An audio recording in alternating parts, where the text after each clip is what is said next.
میرے پیارے ساتھیوں، یہ کون سا اسلام اس بات کی اجازت دیتا ہے؟ میری سمجھ میں نہیں آتا۔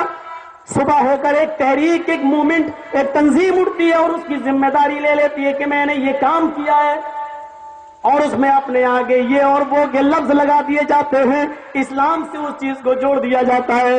تمہیں کوئی اور چیز نہیں ملی تھی بدنام کرنے کے لیے، پوری دنیا کو گندا میسج دینے کے لیے اسلام کا ہی نام ملا تھا، اسلام کا ہی نام ملا تھا۔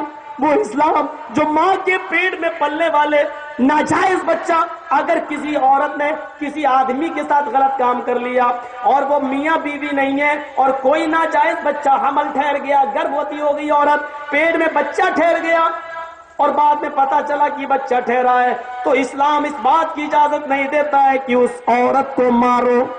اس عورت کی سزا ہے، اگر شادی شدہ ہے تو پتھروں سے مارا جائے گا، لیکن شادی شدہ نہیں ہے تو 100 کوڑے مارے جائیں گے۔ لیکن اگر اس کے پیٹ میں ناجائز ہی صحیح، حرام کا ہی صحیح، غلط ہی صحیح اگر حمل ٹھہر گیا تو اس عورت کو اس وقت تک سزا نہیں دی جائے گی جب تک کہ بچہ پیدا نہ ہو جائے۔ اسلام ناجائز بچے کو بھی مارنے کی اجازت نہیں دیتا۔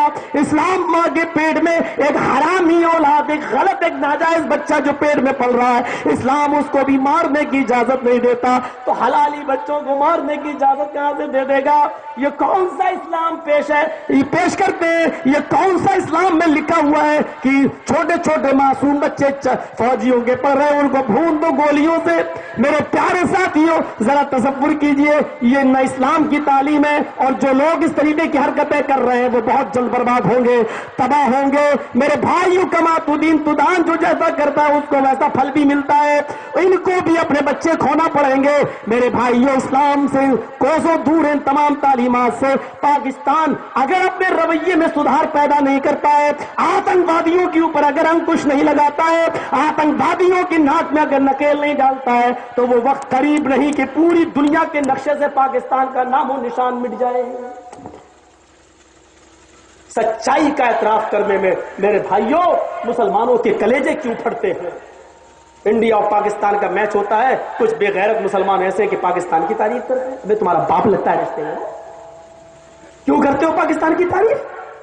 ہندوستان میں پاکستان سے 3 گنا زیادہ مسلمان رہتے ہیں، تم کھاتے یہاں ہو، رہتے یہاں ہو، یہاں کی فضا اور یہاں کی ہواؤں میں تم موج مستی لیتے ہو، سوتے ہو یہاں، اور جب میچ کی بات آتی ہے پاکستان کی تعریف کرتے ہو۔ کیا رشتہ داری ہے پاکستان سے تمہاری؟ تم نے کہا کہ وہاں ہمارے مسلمان بھائی رہتے ہیں، تو کیا ہندوستان کے اندر مسلمانوں کی تعداد کم ہے؟ ذرا بتاؤ۔ حفاظتی طور پر دیکھا جائے اور جمہوری اور سیکولرزم کے مزاج سے دیکھا جائے تو جتنی آزادی تمہیں ہندوستان کے اندر ہے کسی دنیا کے کسی ملک کے اندر نہیں ہے۔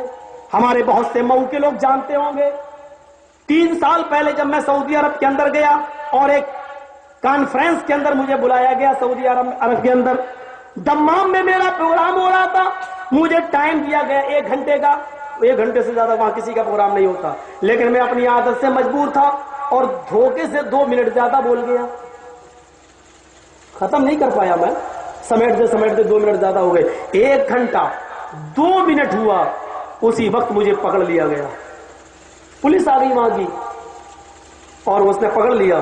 تو جن لوگوں نے مجھے بلایا ان لوگوں نے عربی میں بات کر کے کہا کہ سمجھ گئے 2 منٹ زیادہ، اسی وقت میرے اوپر 2000 ریال کی پینالٹی لگا دی۔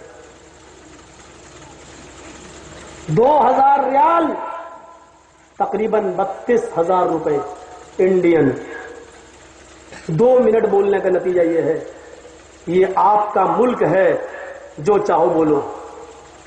ایک بار وہاں میرے منہ سے امریکہ کا نام نکل گیا، سعودی عرب کے اندر میرے پاس 4 لیٹر آ گئے وہاں کی CID کے، اگر دوبارہ امریکہ کا نام نکلا تو آپ کو ایگزٹ کی مہر لگا کر ہمیشہ کے لیے بھیج دیا جائے گا انڈیا۔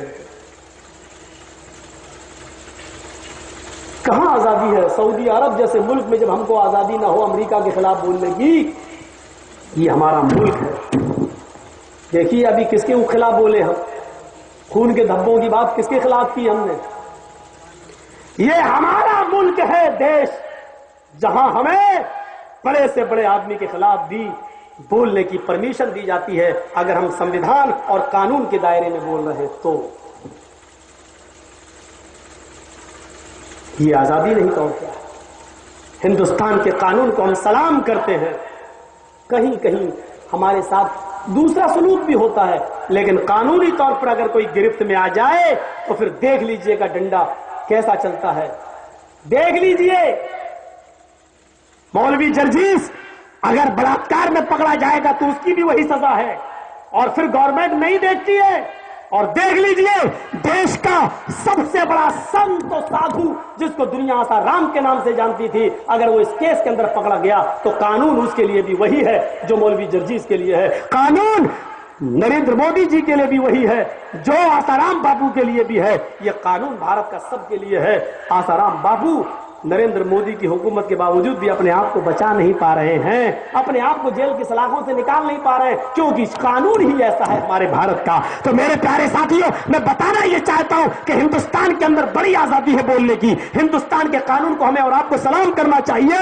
اسی لیے میں یہ بھی کہتا ہوں کہ جب انڈیا اور پاکستان کا میچ ہو، پہلی بات تو دیکھیے نہیں، اس میں وقت برباد ہوتا ہے، اور اگر دیکھتے ہو تو یہ تمہارا اسلامی حق بھی ہے، ایمانی حق بھی ہے. یہ آپ کا مذہب بھی آپ کو بتاتا ہے کہ جس ملک میں آپ رہتے ہیں اسی ملک کی آپ تعریف کریں گے، اسی ملک کا آپ جس ملک کا کھاتے ہیں اسی ملک کے بارے میں آپ بولیں گے. آپ کو حق نہیں دیتا اسلام کہ آپ پاکستان کی تعریف کریں. کیوں کروں گے آپ، کیوں تعریف کرو گے؟ سب سے زیادہ تو مجھے پریشانی پاکستان ہی میں بولنے کو ہی ہے. تقریر جب میں کرنے جاتا تھا تو پولیس میرے پیچھے، میں نے کہا یار کیوں، آپ ہٹ جائیے. وہاں کا ڈی ایم بولا مولوی صاحب تو میں خیریت سے ہندوستان جانا ہے کہ نہیں جانا اپنے گھر. میں نے کہا کیوں، کیا ہوا؟ بولے یہ میری ذمہ داری، آپ کی حکومت ہم سے پوچھے گی مولوی جرجیس کا ہم کیا جواب دیں گے. اور جو میں بولتا تھا پاکستان میں تو ادھر کمانڈو کھڑا بلیک ایسے بندوق لیے ہوئے، منہ کالا کپڑا لپیٹا ایسے کھڑا میرے بالکل بغل میں، اور ادھر دوسرا کمانڈو کھڑا ہے ایسے دیکھ رہا ہے. اور جب تقریر کرتے کرتے جو جوش آتا تھا ادھر دیکھتا تھا، سارا جوش ٹھنڈا یہ کھڑا ہے. اور تقریر کا جب یہاں جوش آیا ادھر دیکھا تو پھر آواز ہلکی، کمانڈو کھڑے، بلیک کمانڈو، کیا تقریر ہوگی؟ یہ وہاں کا ماحول بنا دیا جائے. الحمدللہ آج تک ہندوستان کے اندر سفر کیا میں نے، پورے بھارت کا بھرمڑ کیا، دورہ کیا ہے، کسی جگہ میں نے ڈی ایم سے نہیں مانگا کہ مجھے سیکورٹی دی جائے، میری جان کو خطرہ ہے. کسی جگہ آج تک نہیں. اکیلے چلتا ہوں، اکیلے سفر کرتا ہوں، اکیلے دورہ کرتا ہوں. ہاں اتنا ضرور احتیاط رکھتا ہوں کہ میں اپنا سفر تھوڑا سا گپت رکھتا ہوں، بتاتا نہیں ہوں کہ کل کہاں جانا ہے، پرسوں کہاں جانا ہے. لیکن یہ کوئی کم بڑی بات نہیں ہے. جس کا ورلڈ میں دنیا میں دوسری پوزیشن ہو وہ آدمی بغیر سیکورٹی کے گھومے، بغیر پرشاسن کے گھومے اور لکھ کر آج تک کسی کو نہ دے، اس لیے کہ مجھے ہندوستان کے قانون پر بھروسہ ہے. میرے پیارے ساتھیوں، یہ آزادی صرف ہندوستان دے سکتا ہے، دوسرا کوئی ملک نہیں. بہت بڑی جمہوریت ہے یہاں، سیکولرزم ہے یہاں. اللہ تعالی ہمارے اس ملک کو بری نظر سے بچا لے. اب 5 سال تک یہی سب سنتے رہو گے. آگرہ میں زبردستی دھرمانترن ہو رہا ہے، زبردستی ٹیکا لگایا جا رہا، یہ سب اب سننا پڑے گا 5 سال تک، کیونکہ ہر ہر مودی، گھر گھر مودی، یہ تم نے اچھال دیا تھا. اچھے دن آنے والے ہیں، اس کا نمونہ آپ دیکھ رہے ہیں. میرے فیس بک پر کسی نے ڈال دیا دھونی اور مودی دونوں ایک ساتھ بیٹھے ہوئے ہیں. تو مودی جی دھونی سے کہہ رہے ہیں مجھے امید تھی اور دیش کی جنتا کو امید تھی کہ تم ورلڈ کپ لے کر آؤ گے، لیکن تم نے دیش کی جنتا کی امیدوں پر پانی پھیر دیا ہے. تو دھونی جی اس کا جواب دیتے ہیں دیش کو تو یہ بھی امید تھی کہ آپ اچھے دن لے کے آئیں گے، آپ نے دیش کی جنتا کی امیدوں پر پانی پھیر دیا ہے. تو ہم نے پھیر دیا تو کون سا گناہ؟ میرے دینی جلسوں سے یہ باتیں تھوڑی سی متفق نہیں ہوں گی، الگ بہت جائیں گی. میں بتانا یہ چاہ رہا تھا کہ آزادی ہے. اللہ کے نبی فرماتے ہیں جس کی 3 بہنیں ہوں گی، 3 بیٹیاں ہوں گی، اور جس نے ان کو پڑھایا اور لکھایا ہوگا اور اچھا ادب سکھلایا ہوگا، پڑھایا لکھایا ہوگا، اچھا ادب سکھلایا ہوگا، اور بالغ ہو جانے کے بعد ان لڑکیوں کا نکاح کر دیا ہوگا، تو ایسا باپ میرے ساتھ جنت میں ایسے رہے گا جیسے یہ دونوں انگلیاں آپس میں ملی ہوئی ہے. آئیے جنت کے راستوں میں سے ایک راستہ اور بتاتا ہوں. اللہ کے نبی جناب محمد رسول اللہ صلی اللہ علیہ وسلم نے فرمایا جب تم کسی مریض کی عیادت کرنے کے لیے گھر سے نکلتے ہو, صبح جاتے ہو تو شام تک 70,000 فرشتے تمہارے لیے دعائیں مغفرت کرتے رہتے ہیں. شام کو جب تم کسی مریض کی عیادت کے لیے جاتے ہو تو صبح تک 70,000 فرشتے تمہارے لیے دعا کرتے رہتے ہیں. مسند احمد کی حدیث ہے. علامہ شاکر تعلیق لگاتے ہیں اس کے اوپر اور لکھتے ہیں کہ یہ حدیث اعلیٰ درجے کی صحیح روایت ہے, یعنی اس پہ شک شبہ کرنے کی ضرورت نہیں ہے. 70,000 فرشتے اس کے لیے دعا کرتے ہیں. جس کے لیے 70,000 فرشتے دعا کریں اس کی مغفرت کی دعا آدمی جنت میں نہیں جائے گا تو کہاں جائے گا؟ صبح جب عیادت کے لیے مریض کو دیکھنے کے لیے بیمار کی بیمار پرسی کے لیے جاتے ہو تو 70,000 فرشتے اس کے لیے دعا کرتے ہیں. اور شام کو جب تم مریض کو دیکھنے جاتے ہو تو صبح تک 70,000 فرشتے دیودوت تمہارے لیے دعا کرتے رہتے کہ اللہ اس کو تو سورگ میں پیراڈائز میں انٹر کر دے, داخل کر دے, اس کو تو جنت کے اندر داخل فرما دے. میرے پیارے ساتھیو, یہ ہے بیمار کی بیمار پرسی کرنا والا. لہذا جو آدمی بیماری کو دیکھنے کے لیے جا رہا ہے, ہاسپٹل جا رہا ہے اور بیمار کے بیمار پرسی کر رہا ہے, اس کو حوصلہ دے رہا ہے, اور اگر وہ غریب ہے تو اس کی کچھ مدد کر رہا ہے دوا علاج سے, تو ایسا آدمی بھی جنت کے راستوں پہ چل رہا ہے, سورگ کے راستوں پہ چل رہا ہے, جنت کے راستوں پہ چل رہا ہے. اور اس سلسلے میں صرف یہ مت دیکھیے کہ مسلمان ہی ہو. وہ ایک عورت جو نبی اکرم کے اوپر کوڑا ڈالا کرتی تھی, دیکھا آپ نے, کوڑا پھینکتی تھی. اللہ کے رسول اسی راستے سے گزرتے تھے. میں ابھی کسی راستے سے گزروں ہوں اور کوئی آدمی میرے اوپر پتھر پھینکے, چھوٹے چھوٹے بچے, دوسرے دن گزروں پھر پتھر پھینکے, تیسرے دن گزروں پھر پتھر پھینکے, تو ہم چوتھے دن راستہ بدل دیں گے. ارے کمبخت میرے اوپر پتھر پھینکتے ہیں, میرے اوپر پتھر پھینک رہے ہیں, ہم راستہ بدل دیں گے. ایک بوڑھی عورت یہودی اللہ کے رسول کے اوپر کوڑا پھینکتی تھی اور آپ اسی راستے سے گزرتے تھے. ایک دن دیکھا کوڑا نہیں پھینک رہی ہے تو آپ بیٹھ گئے. کسی نے پوچھا ہے محمد کیوں بیٹھ گئے ہو؟ کہا بوڑھیا کوڑا نہیں پھینک رہی ہے, شاید اس کو معلوم نہیں ہے اور میرے جانے کے بعد وہ آئے گی اور میں نہیں ملوں گا تو اس کو تکلیف ہوگی. ہمارے یہاں کیا ہوگا اگر مولانا جرجیز کسی راستے سے گزر رہا ہو جہاں پتھر پڑتے ہو اور ایک دن بچے پتھر نہ مارے, میں بیٹھ جاؤں اور لوگ پوچھے مجھ سے, ڈومن پورا والے آپ لوگ مجھ سے پوچھنے لگو کہ جرجی صاحب کیوں بیٹھے؟ ارے بچے یار گھروں سے نکل رہے, پتھر نہیں مار رہے ہیں, میں اس لیے بیٹھ گیا ہوں یہ نکلے اور پتھر مارے. تو لوگ کیا کہیں گے, یہ تو پاگل ہو گیا, اس کو بریلی لے جاؤ پاگل خانے میں بند, کیونکہ خود پتھر سے پڑنے کے لیے بیٹھ گیا. اللہ کے نبی بیٹھ گئے. اس آدمی نے کہا اے محمد آج نہیں آئے گی وہ بڑھیا. کہا کیوں؟ کہا وہ بیمار ہو گئی ہے, اس کو بخار آ گیا ہے. اللہ کے رسول نے کھجور لیا اور کچھ کھانے پینے کی تھوڑی بہت چیز لی اور اس بڑھیا کے گھر پہنچ گئے اور دستک دی, دروازہ کھولا. آپ نے دیکھا بڑھیا لیٹی ہوئی ہے. بڑھیا نے دیکھا ہے یہ تو محمد جس کے اوپر میں کوڑا پھینکتی تھی یہ آیا ہوا ہے. اللہ کے نبی نے کہا نہیں ماں تم لیٹو. آپ نے اس کو کھلایا پلایا, کچھ اس کی تیمارداری کی. کہنے لگی بیٹا میرا اپنا بیٹا یہ بات سن کر کہ اس کی ماں بیمار ہے وہ نہیں آیا اور تو مجھے دیکھنے کے لیے چلا آیا. میرے بیٹے میں تیرے اوپر کوڑا پھینکتی رہی, گندگی تیرے اوپر ڈالتی رہی اور تو اپنے ہاتھوں سے جھاڑ کر مجھے دیکھ کر مسکراتا رہا, اور آج میں بیمار ہوئی تو تو میرا علاج کرنے آ گیا. یہاں تک کہہ رہا کہ ماں جب تک تمہاری طبیعت ٹھیک نہیں ہو جائے گی میں تمہاری دیکھ ریکھ کرتا رہوں گا. بیٹے تمہارا دین کیا ہے, تم کیا چاہتے ہو مجھے بتاؤ, تم کیا لے کر آئے ہو؟ کہا ماں کچھ نہیں, چھوٹا سا ایک جملہ ہے, تم کہہ دو گی تو جہنم کی آگ سے بچ جاؤ گی. ماں بولی بیٹے وہ کیا سینٹینس ہے مجھے بتاؤ. کہا کہہ دو اشہد ان لا الہ الا اللہ واشہد ان محمدن عبدہ ورسولہ, اللہ کے علاوہ کوئی معبود نہیں. ہندی میں اس کا ترجمہ یہ ہوگا ایشور کے اترکت کوئی پوجا یوگیہ نہیں, کسی کے سامنے ماتھا نہیں جھکایا جا سکتا, صرف ایک اللہ کے سامنے. جو مانگنا ہو ایک اللہ سے مانگو, دوسرا نہیں. نہ تسّ پرتما استی, اس ایشور کی کوئی پرتما نہیں ہے, اس کی کوئی مورتی نہیں ہے. رگ وید کے 4 کانڈ میں لکھا ہوا ہے نہ تسّ پرتما استی, اس ایشور کی کوئی پرتما نہیں ہے, اس ایشور کی کوئی مورتی نہیں ہے. وہ اسٹیچو ہے, اس کا کوئی اسٹیچو نہیں ہے. قرآن بھی یہی کہتا لیس کمثلہ شیء, اس کی طرح کوئی چیز نہیں ہے.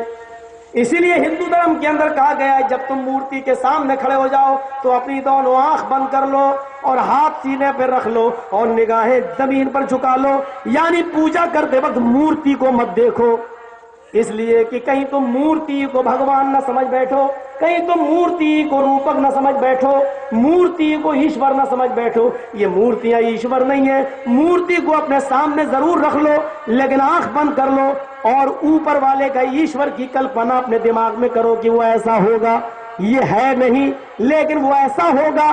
ہماری مسجدوں کے اندر آنکھ بند نہیں کی جاتی ہے، نگاہیں زمین پر رہتی ہیں، ہندو ہاتھ یوں جوڑتا ہے سینے پر، ہندو دھرم کے لوگ ہاتھ یوں رکھ لیتے ہیں سینے پر اور ہم اللہ اکبر کہہ کر ہاتھ یوں رکھ لیتے ہیں سینے پر۔ ہندو بھائی بھی سینے پر ہاتھ رکھ لیتا ہے، ہم بھی سینے پر ہاتھ رکھ لیتے ہیں۔ ہندو بھائی آنکھ بند کر لیتا ہے کیونکہ مورتی نہیں دکھتی ہے، اور ہم آنکھ اس لیے کھولے رہتے ہیں کیونکہ ہماری مسجدوں میں مورتی ہوتی ہی نہیں ہے۔ ہندو دھرم کے اندر کہا گیا ہے مورتی نہیں دکھنی چاہیے بلکہ اوپر والے کا تصور اپنے دماغ میں پیدا کرو۔ ہمارے یہاں کہا گیا ہے تعبد اللہ کانک تراہ، تم جب اللہ کی عبادت کرو تو ایسے کرو گویا کہ تم اللہ کو دیکھ رہے ہو۔ فَإِن لَمْ تَكُنْ تَرَاهُ فَإِنَّهُ يَرَاكَ، اگر یہ تصور نہ کر سکو تو یہ سوچ لو کہ وہ تمہیں ضرور دیکھ رہا ہے۔ میرے بھائیوں ذرا اندازہ لگائیے کہ یہ کون سی چیز تھی۔ ہندو دھرم کے اندر بھی وہی بات ہے، اسلام کے اندر بھی وہی بات ہے۔ اس کو تو بانٹ دیا گیا ہے، کھڑا کر دیا گیا ہے، ایک مدعا اٹھا دیا گیا ہے، ورنہ میں جس رحل پر لکڑی کی میرے گھر میں جو رحل ہے، جس رحل پر اللہ کی قسم میں قرآن پڑھتا ہوں، کوئی مفتی ہو تو فتویٰ لگائے میرے اوپر، کوئی ماں کا لال مولوی ہو تو فتویٰ لگائے میرے اوپر، لکڑی کی جس رحل کے اوپر میں قرآن رکھ کے پڑھتا ہوں، اللہ تیری عزت و جلال کی قسم کھا کے کہتا ہوں اسی لکڑی کی رحل پر رکھ کر میں رامائن اور گیتا بھی پڑھتا ہوں، میں اس کی بھی اسٹڈی کرتا ہوں، میں اس کو بھی اسی نیت سے پڑھتا ہوں کہ اس میں بھی ایسی باتیں جو قرآن سے مل جائیں، جو اسلام سے مل جائیں، میں لوگوں کو بتاؤں کہ اسلام کی شکشا ہے، یہ ہندو دھرم کی شکشا ہے جو ہمیں اور آپ کو ایک کر رہی ہے، جو لوگوں کو بھائی بھائی بنا رہی ہے، جو لوگوں کو ایک راستے کی طرف اگرسر کر رہی ہے۔ ایکم برہما دتیہ ناستہ ناستہ کنچن، ایک ہی برہما ہے، دتیہ ناستہ دوسرا نہیں ہے، نیہ بالکل نہیں ہے، نانا ہرگز نہیں ہے، قطعی نہیں ہے، کنچن ذرا سا بھی نہیں ہے۔ یہ ہے سنسکرت ورڈ کی میننگ۔ ایکم برہما، ایک ہی برہانڈ کا رچیتا اور رچناکار ہے، ورلڈ ماسٹر آف ورلڈ ایک ہی ہے، کریٹر آف یونیورس ایک ہی ہے، ایک ہی اس کائنات کا خالق ہے۔ دتیہ ناست دوسرا نہیں ہے، نیہ بالکل نہیں ہے، نانا ہرگز نہیں، قطعی نہیں ہے، کنچن